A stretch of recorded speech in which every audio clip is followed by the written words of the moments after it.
अजित पवार यांच्या भेटीसाठी कार्यकर्त्यांची गर्दी, तर आजारपणानंतर दादा विधिमंडळाच्या कामकाजात सहभागी होणार।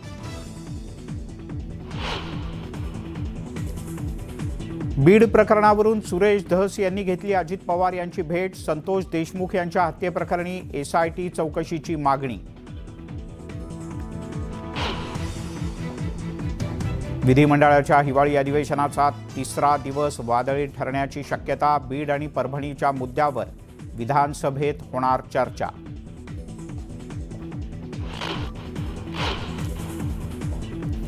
राष्ट्रवादीकडून छगन भुजबळ यांची नाराजी दूर करण्याचे प्रयत्न सुरूच, अजित पवार यांच्यासह सुनील तटकरे आणि प्रफुल्ल पटेल घेणार छगन भुजबळांची भेट। विरोधी बाकावर असल्यानं शशिकांत शिंदे अस्वस्थ, विनाकारण अजित पवार यांची भेट घेणार नाही, अमोल मिटकरी यांचं सूचक विधान।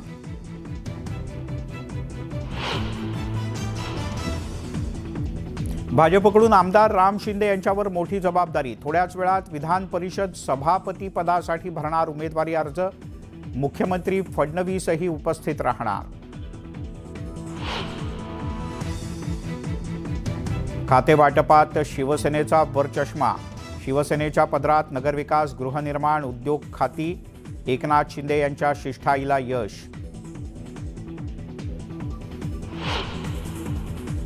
हिवाळी अधिवेशनादरम्यान नागपुरात धडकलं महाराष्ट्र एकीकरण समितीचं शिष्टमंडळ, मुख्यमंत्री देवेंद्र फडणवीस यांची भेट घेणार।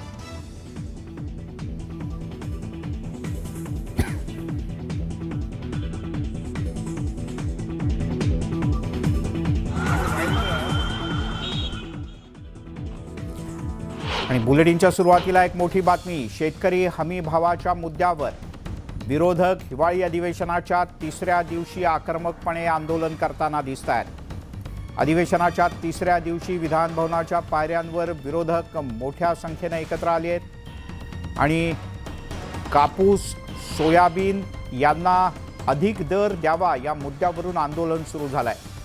पिकाला हमी भाव मिळत नसल्यानं शेतकरी आर्थिक अडचणीत सापडले असून सरकारचं याकडे पूर्ण दुर्लक्ष होत असल्याचा आरोप सुद्धा विरोधकांनी केलाय।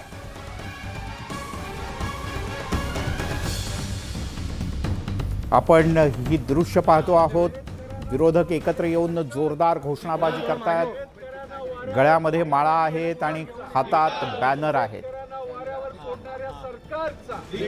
जीएसटीच्या माध्यमातून शेतकऱ्याला लुटणाऱ्या सरकारचा, जीएसटीच्या माध्यमातून शेतकऱ्यांना लुटणाऱ्या सरकारचा, सोयाबीनला भाव, सोयाबीनला भाव, सोयाबीनला भाव।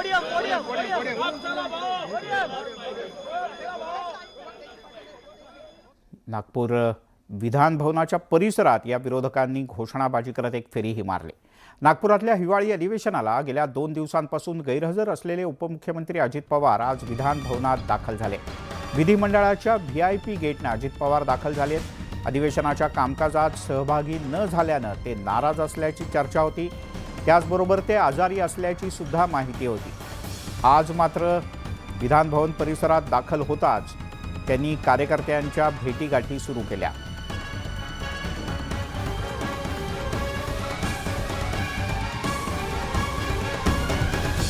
उदय जाधव आपले प्रतिनिधी आपल्यासोबत नागपुरातून जोडले जात आहेत। उदय, अखेर अजितदादांना थोडं बरं वाटायला लागलंय तर?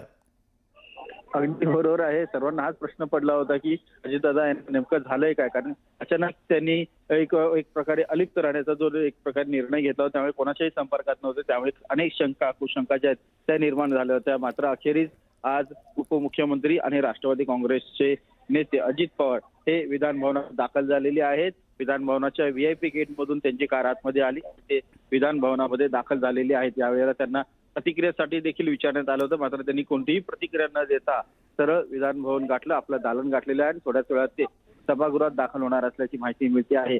अजित पवार हे सातत्याने आपण पाहतोय की खाते वाटपासंदर्भात अनेक चर्चा एकामागून एक दिल्लीतील वरिष्ठ नेत्यांशी करताना आपल्याला पाहायला मिळतात, मात्र त्यांना तिथे फारसं यश जे आहे हाती लागलं नसल्याची देखील माहिती मिळते। त्यामुळे काहीसे नाराज होते आणि त्याचमुळे ते काहीसे अलिप्त राहू लागले होते अशी देखील चर्चा सुरू झाली होती। मात्र अखेरीस आज अजितदादा पवार हे विधान भवनामध्ये दाखल झाले आहेत।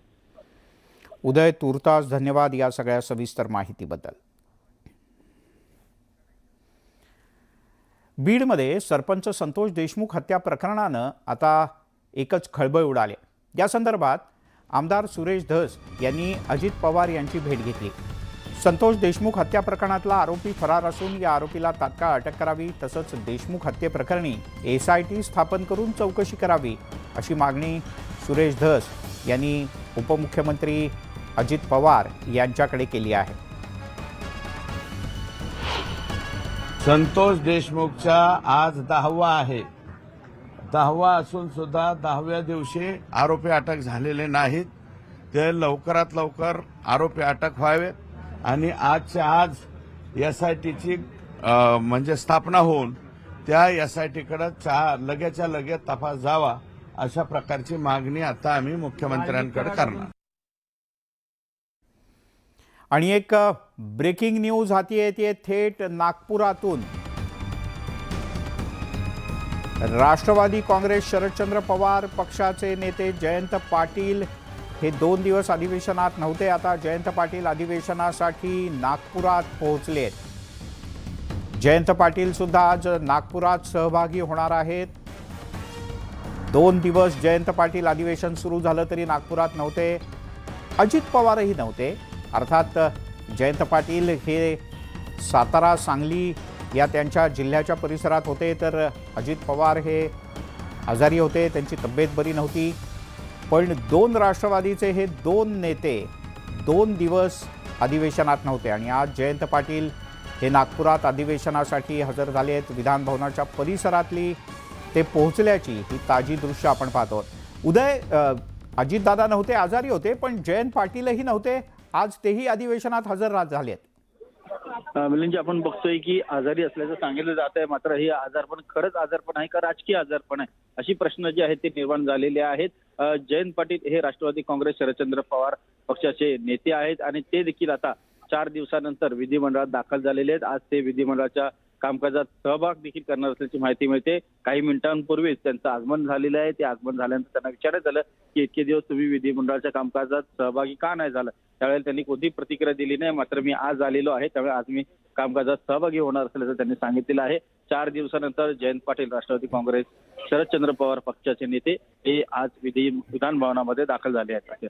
बरं, आपण या दृश्यांमध्ये पाहतो आहोत वेगवेगळ्या राजकीय पक्षाच्या आमदारांसोबत गप्पा मारत मारत त्यांच्या खास पद्धतीने जयंत पाटील पोहोचलेत सभागृहाकडे. अगदी बरोबर. आपण बघतोय की जयंत पाटील हे दाखल झालेले आहेत. त्यांच्या येण्यापूर्वीच उपमुख्यमंत्री अजित पवार हे देखील VIP गेटमधून विधान भवनामधून दाखल झालेले आहेत. ते देखील आजारी असल्याचं सांगितलं जात आहे. मात्र हे राजकीय आजारपण आहे का असा देखील प्रश्न विचारला जात आहे. त्या पाठोपाठ जयंत पाटील हे राष्ट्रवादी काँग्रेस शरदचंद्र पवार पक्षाचे नेते आहेत. ते देखील आज 4 दिवसानंतर विधान भवनात दाखल झालेले आहेत. त्यामुळे विधिमंडळ अधिवेशनात एकंदरीत नाराजीचा सूर जो आहे तो देखील दिसून येत आहे. उदय, तूर्तास धन्यवाद या सगळ्या माहितीबद्दल.